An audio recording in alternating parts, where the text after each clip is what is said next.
To solve these simultaneous equations, the first thing we need to do is check and see if any of either the x's or the y's have the same coefficient, i.e. the same number.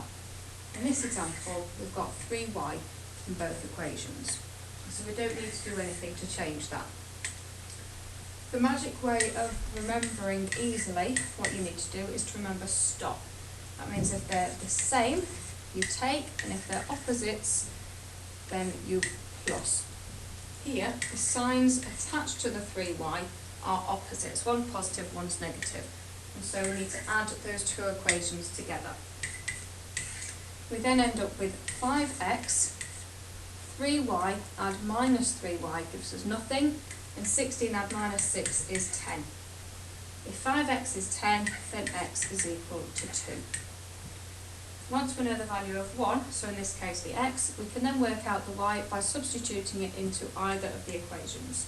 So if 2x, and x is 2, then 2x is 4, plus 3y is equal to 16, then 3y is equal to 12, and y is equal to 4. And there we have our two solutions. We can check them by substituting them back into the other equation. So 3 2's are 6. If we take away 3 4's, take away 12, we get to minus 6, so we know we've got the equation correct. Similarly with the second example, first thing we do is check if either of the coefficients are equal. Here we have 4x in both equations, but this time they are the same sign, they are both positive, so I need to take away. 4x take away 4x is nothing, 3y take away minus y is 4y, 18 take away 10 is 8. So 4y is 8, then y is equal to 2. Again, we substitute back into either of the equations.